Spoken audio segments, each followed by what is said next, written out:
Salut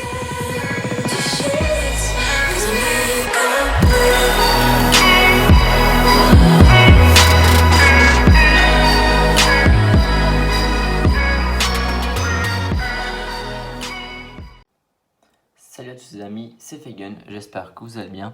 Pour ma part ça va très bien. Aujourd'hui on va faire un nouveau style de vidéo, on va faire le review d'un manga. Et le manga en question c'est La Reine d'Égypte.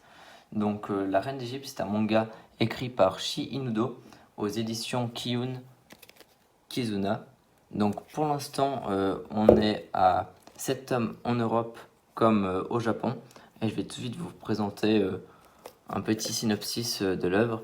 Donc l'Égypte ancienne, revisitée à travers les yeux d'Hatchepsout, la première grande reine de l'histoire de l'humanité.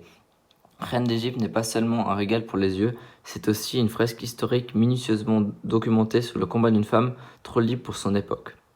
Son charisme, son intelligence et sa volonté sans faille sont des atouts, mais suffiront-ils à provoquer une révolution au pays des dieux? Donc comme vous l'avez compris, on va suivre donc cette fille qui est Hatshepsut, qui est justement la fille de Toutmoses II et qui a un frère Séti. Je vais voir si je vous trouve une petite photo des deux. Donc là déjà on a la reine Hatshepsut, enfin pour l'instant c'est plutôt simplement une fille. Et justement on va suivre son péril pour devenir reine, puisque depuis toute petite elle est passionnée par la guerre, par les combats, et adore combattre son frère dans des combats. Alors que normalement à cette époque, le rôle de la fille, c'était plutôt de fonder une famille et d'avoir des enfants. Et c'était le fils aîné qui devait accéder au trône, donc plutôt Séti. Et on va suivre dans cet tome, donc dans les 7 tomes, son ascension. Et on va voir comment elle va se débrouiller. Donc je vous ai montré là, je vous ai montré d'autres tomes, donc le tome 2. Toujours des couvertures vraiment magnifiques. Les tomes sont vraiment bien épais. Les dessins, pour ma part, je les apprécie beaucoup. J'espère que si vous les achetez aussi, vous les apprécierez autant que moi. Et franchement, les détails sont très précis. On dirait vraiment qu'on revit à l'époque de l'Égypte. Et ça, franchement, c'est un vrai atout pour ce manga.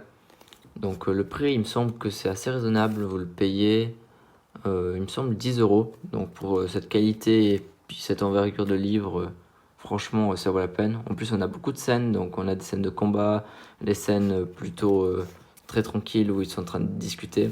Et l'alternance est vraiment bien fait. Je mettrais pas ça dans un shonen, non plus dans un seinen, un peu entre les deux. Mais franchement, c'est un excellent manga. Je sais que très peu de gens le connaissent, mais si vous êtes intéressé par l'Égypte, ou si vous n'avez pas quoi lire pendant cette période très spéciale qui est la période qui arrive maintenant, donc ouais, je vous conseille d'acheter ce manga. En plus, il n'y a que 7 tomes, donc vous pouvez très vite rattraper la série. Et puis, peut-être comme moi, dévorer à chaque fois les nouveaux tomes parus. Donc, le 7e tome, je crois, est paru il y a peu. Et justement, je l'ai commandé, il va arriver sous peu. Vous le verrez dans ma prochaine vidéo achat manga. Donc sur ce, je vous laisse avec le tome 3. Je vais vous le mettre comme ça en fond.